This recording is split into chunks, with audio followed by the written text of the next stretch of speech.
Olá, hoje nós vamos falar sobre gramática. Todo mundo tem muita dificuldade nesta área, mas hoje especificamente nós vamos falar sobre análise sintática, no caso, o nosso sujeito. Bom, de início nós temos de saber um pouquinho dos nomes. Eu tenho o sujeito simples, eu tenho o sujeito composto, eu tenho o meu sujeito indeterminado, eu tenho também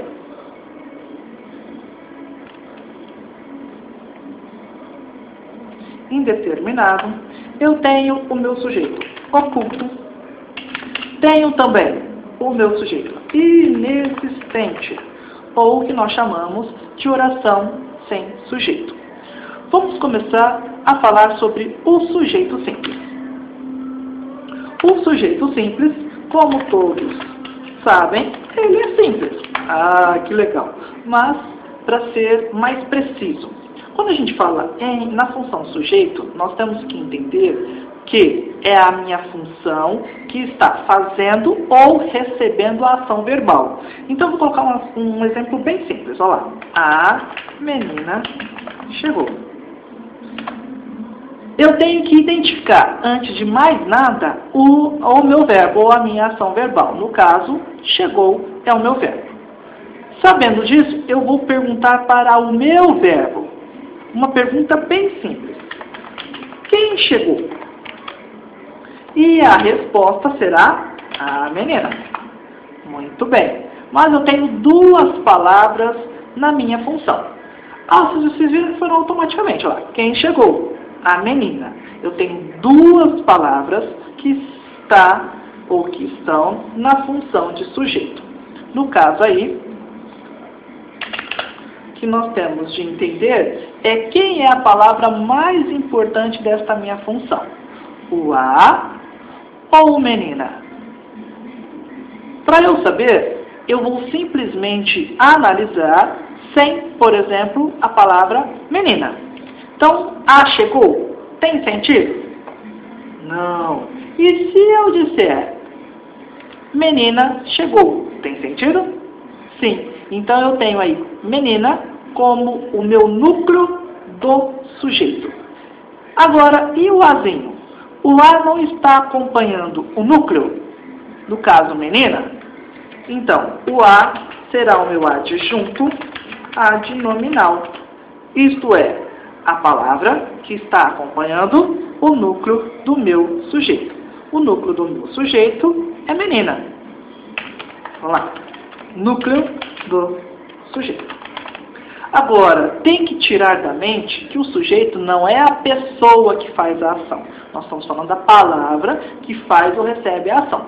Por quê? Porque tem muita gente que confunde, acha que, por exemplo, o sujeito composto é quando tem mais de uma pessoa que realiza a ação. Então, se eu disser, nós chegamos,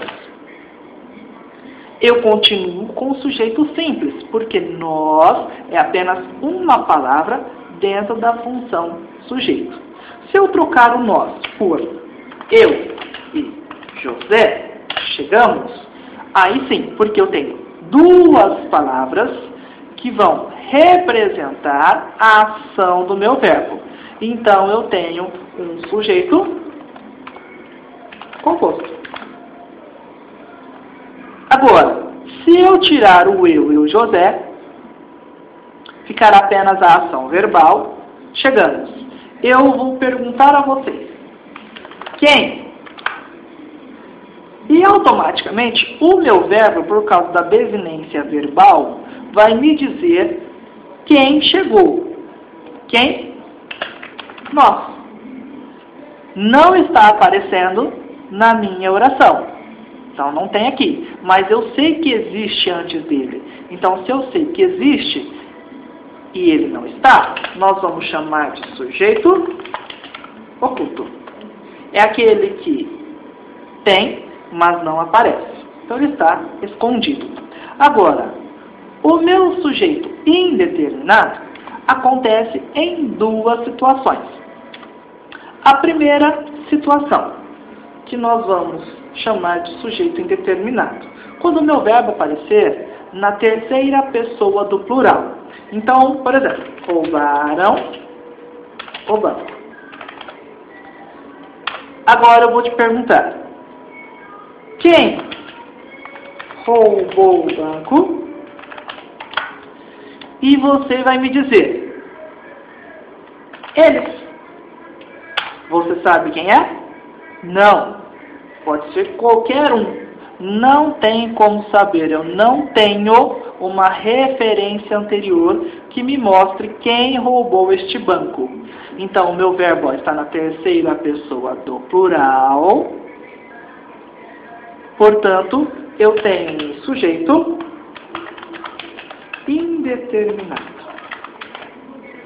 Agora, o sujeito indeterminado acontece também em uma outra situação.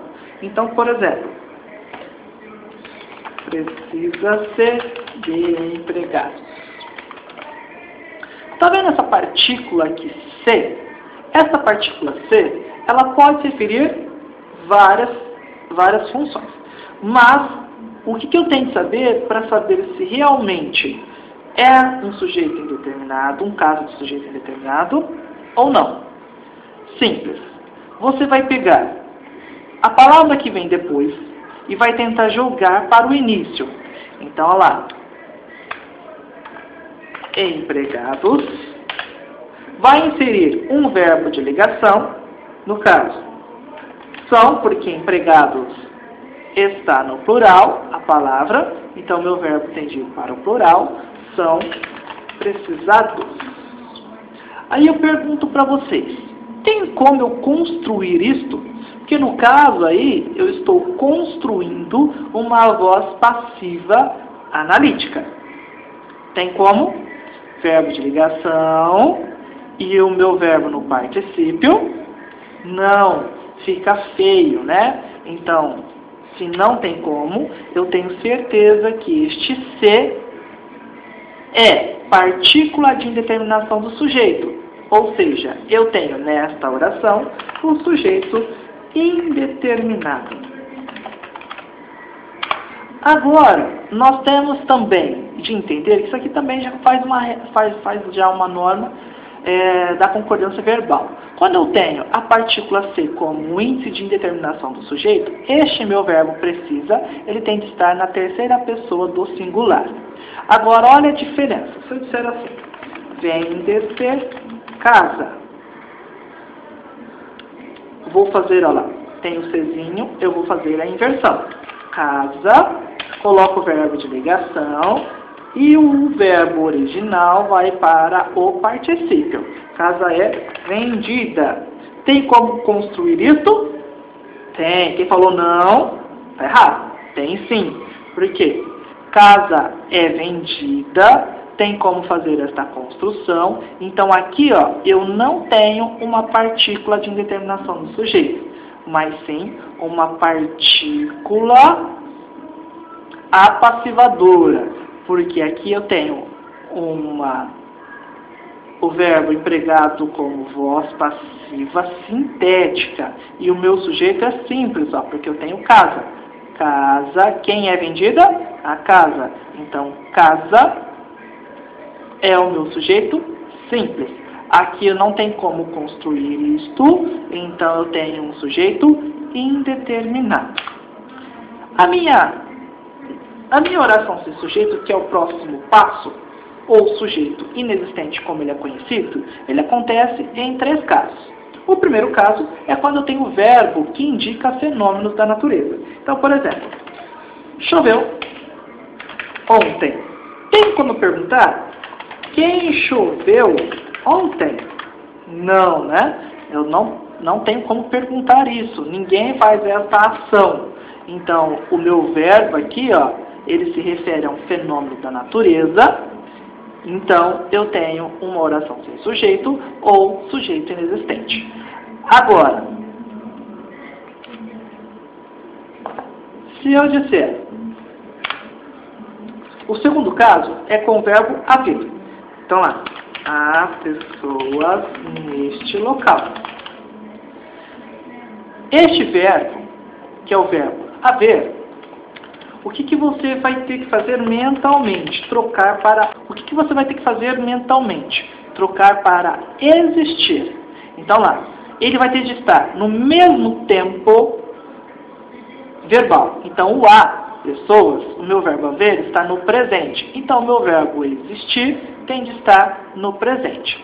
Quando eu vou fazer mentalmente, o meu verbo existir, ele flexiona. Então lá, existem pessoas neste local.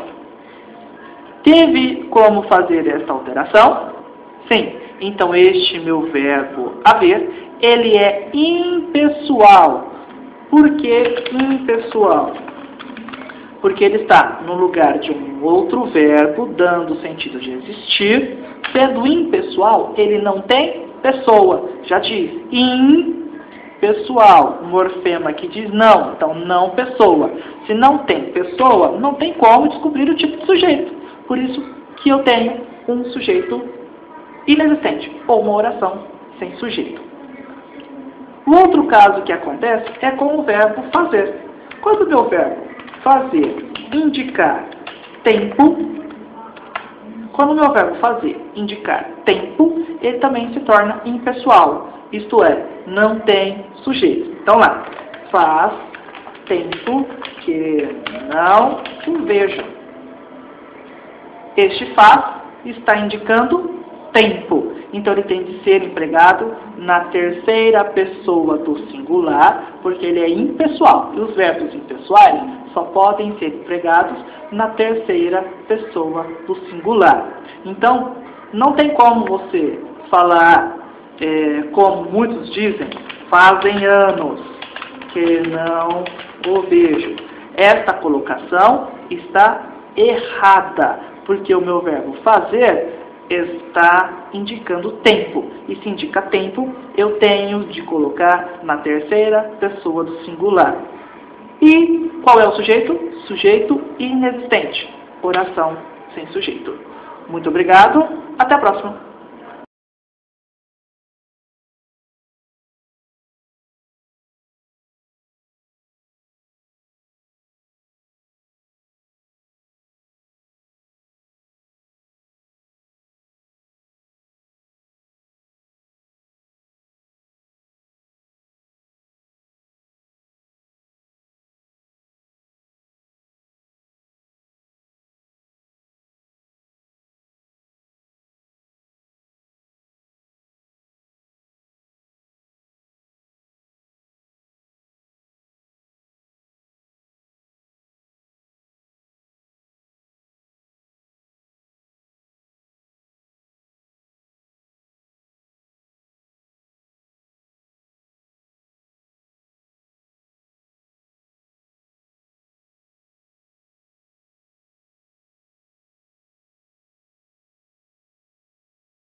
que você vai ter que fazer mentalmente. Trocar para existir. Então lá, ele vai ter de estar no mesmo tempo verbal. Então o a, pessoas, o meu verbo haver está no presente. Então o meu verbo existir tem de estar no presente. Quando eu vou fazer mentalmente, o meu verbo existir, ele flexiona. Então lá, existem pessoas neste local. Teve como fazer esta alteração? Sim. Então este meu verbo haver, ele é impessoal. Por que impessoal? Porque ele está no lugar de um outro verbo, dando o sentido de existir. Sendo impessoal, ele não tem pessoa. Já diz impessoal. O morfema que diz não. Então, não pessoa. Se não tem pessoa, não tem como descobrir o tipo de sujeito. Por isso que eu tenho um sujeito inexistente, ou uma oração sem sujeito. O outro caso que acontece é com o verbo fazer. Quando o meu verbo fazer indicar tempo, quando o meu verbo fazer indicar tempo, ele também se torna impessoal. Isto é, não tem sujeito. Então lá, faz tempo que não o vejo. Este faz está indicando tempo. Então ele tem de ser empregado na terceira pessoa do singular, porque ele é impessoal. E os verbos impessoais só podem ser empregados na terceira pessoa do singular. Então, não tem como você falar, como muitos dizem, fazem anos que não o vejo. Esta colocação está errada, porque o meu verbo fazer está indicando tempo. E se indica tempo, eu tenho de colocar na terceira pessoa do singular. E qual é o sujeito? Sujeito inexistente. Oração sem sujeito. Muito obrigado. Você vai até fazer mentalmente. Trocar para existir. Então lá, ele vai ter de estar no mesmo tempo verbal. Então o a, pessoas, o meu verbo haver está no presente. Então o meu verbo existir tem de estar no presente. Quando eu vou fazer mentalmente, o meu verbo existir, ele flexiona. Então lá, existem pessoas neste local. Teve como fazer esta alteração? Sim. Então este meu verbo haver, ele é impessoal. Por que impessoal? Porque ele está no lugar de um outro verbo, dando o sentido de existir. Sendo impessoal, ele não tem pessoa. Já diz impessoal. O morfema que diz não. Então, não pessoa. Se não tem pessoa, não tem como descobrir o tipo de sujeito. Por isso que eu tenho um sujeito inexistente, ou uma oração sem sujeito. O outro caso que acontece é com o verbo fazer. Quando o meu verbo fazer indicar tempo, quando o meu verbo fazer indicar tempo, ele também se torna impessoal. Isto é, não tem sujeito. Então lá, faz tempo que não o vejo. Este faz está indicando tempo. Então ele tem de ser empregado na terceira pessoa do singular, porque ele é impessoal. E os verbos impessoais só podem ser empregados na terceira pessoa do singular. Então, não tem como você falar, como muitos dizem, fazem anos que não o vejo. Esta colocação está errada, porque o meu verbo fazer está indicando tempo. E se indica tempo, eu tenho de colocar na terceira pessoa do singular. E qual é o sujeito? Sujeito inexistente. Oração sem sujeito. Muito obrigado. Até a próxima.